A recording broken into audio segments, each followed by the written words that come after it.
Ici, j'ai 50 plus delta. Delta, c'est epsilon, c'est pratiquement 0, donc j'ai 50. Ici, j'ai epsilon moins delta, mais delta, c'est epsilon, donc j'ai epsilon moins epsilon. Donc ça vaut 0. Et parce que ça vaut 0, je laisse une case vide. Et puis ici, j'ai plus delta, c'est-à-dire j'ai plus epsilon, donc ici, j'écris epsilon. Normalement, ici, j'aurais dû mettre 0, mais ici aussi, c'est 0, ici, c'est 0. Donc les cases vides, c'est des 0, donc je ne mets pas de 0. Donc, vous voyez qu'il y a une réaffectation. Il y a une réaffectation des valeurs. Alors, vous allez me dire que la seule chose qui a réellement changé, c'est epsilon. Parce que epsilon était ici, et puis tout d'un coup, il s'est retrouvé ici. Et ça, c'est le propre même de la dégénérescence. C'est le propre même de la dégénérescence. Vous voyez, on a fait une itération, on a fait les potentiels, etc. On a vu qu'il y avait des potentiels négatifs et par conséquent des cases qu'on pouvait remplir pour diminuer le coût de transport qui est à 980 $. On choisit l'une de ces cases, j'ai choisi celle-là, et on fait ce qu'on doit faire. Et qu'est-ce qui se passe? Eh bien, rien ne se passe. Parce que si vous calculez le coût de transport, lui, il est pratiquement égal à 0. Donc ça fois ça, ça fait 0. Et vous avez ça fois ça, plus ça fois ça, plus ça fois ça, plus ça fois ça, plus ça fois ça. Vous trouvez exactement 980 $. Est-ce qu'on a avancé? Oui, on a avancé. Pourquoi? Parce que epsilon était ici et il se retrouve ici. Ça, c'est une bonne nouvelle. Mais le coût, lui, n'a pas changé. Le coût n'a pas changé, mais epsilon a changé. Et parce que epsilon a changé de position, c'est une bonne nouvelle, c'est un bon signe. Donc, on va faire encore une itération. Donc, on va partir maintenant de cette solution, de cette configuration. J'ai 10, j'ai 50, j'ai epsilon ici, et puis j'ai 50. Alors, récalculons les potentiels. Je pars de U égale à 0. Je pars de U égale à 0. Alors, ici j'ai 4, donc ici j'aurai 4. Ici j'ai 6, donc ici j'aurai 6, parce que 6 plus 0, ça fait 6. U2, alors 6 plus combien égale à 8? Eh bien, 6 plus 2. Et puis ici j'ai 2 plus combien égale à 6, donc 2 plus 4. Ça, 4 plus 2 égale à 6. Alors cette case-là, elle est remplie. Donc j'ai 6 plus quelque chose égale au coût de transport lié à cette case qui vaut 7. Donc 6 plus nécessairement 1 égale à 7. Et puis enfin, j'ai 1 plus quelque chose égale à 8. Donc ici, je mets 7 plus 1 égale à 8. Donc j'ai 4, 6, 4, 7. 4, 6, 4, 7 et puis 0, 2. Remplissons les cases vides. Donc, moi j'ai 8 ici. J'ai 8 moins 0 plus 4, ça me fait 4. J'ai 8 moins 0 plus 7, ça me fait 1. J'ai 6 moins 2 plus 4, ça me fait 0. J'ai 7 moins 2 plus 7, 7 moins 2 plus 7, ça me fait moins 2.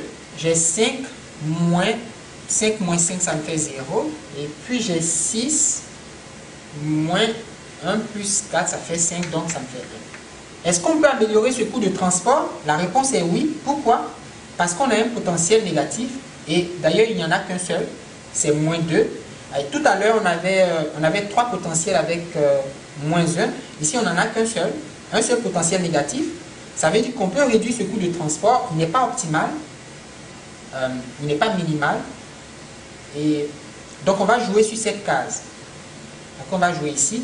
Qu'est-ce qu'on va faire? Alors, j'enlève... écoutez, je vais passer ici. Donc, c'est ici que je me trouve. Hein. Moins 2, il est ici. Qu'est-ce que je fais? J'ajoute delta ici. Si j'ajoute delta ici, il me faut retrancher. J'ajoute delta ici. Si j'ajoute delta ici, donc plus delta, il me faut retrancher. Alors, je forme d'abord mon cycle. Hein. Je forme mon cycle. Je suis ici. Et voilà le cycle le plus simple en tout cas. Donc, ici, ici, ici et puis ici. Donc, ça forme un cycle.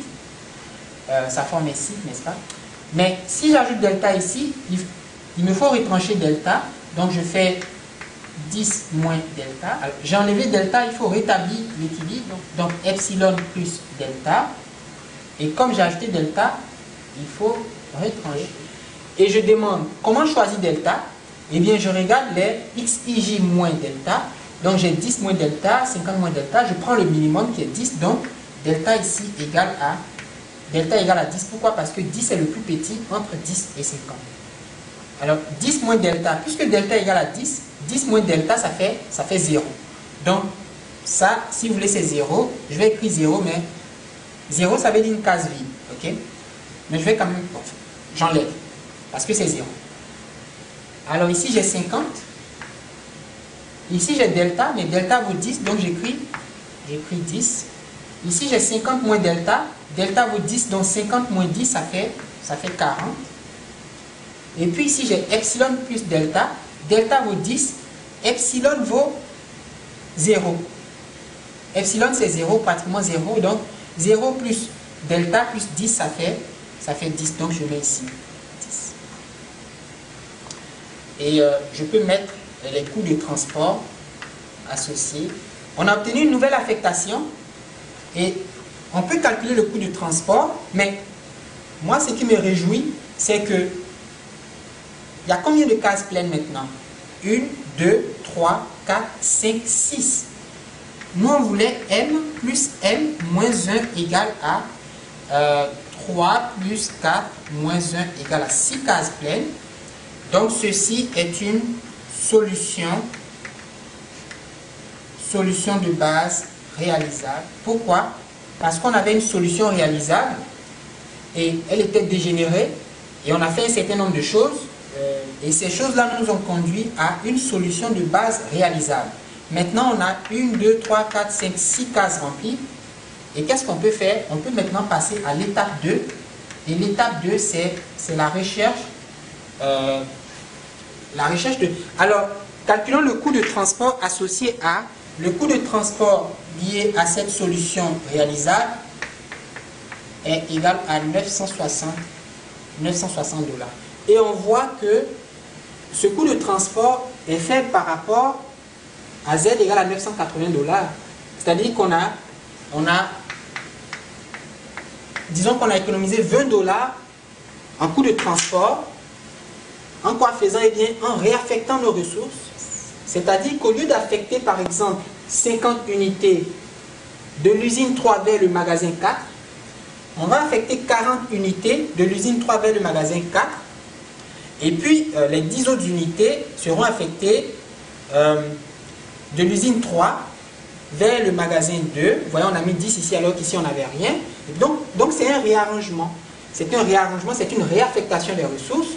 Et cette affectation-là, qui était une solution réalisable mais dégénérée, nous donnait comme coût de transport 980 $. On vient d'obtenir une solution de base réalisable avec comme coût de transport 960 $. Et est-ce qu'on peut améliorer ce coût de transport? Est-ce qu'on peut aller plus loin que ça? Est-ce qu'on peut trouver un coût de transport Z étoile tel que Z égale à Z étoile est strictement inférieur à 960 $? La réponse sera oui, si et seulement si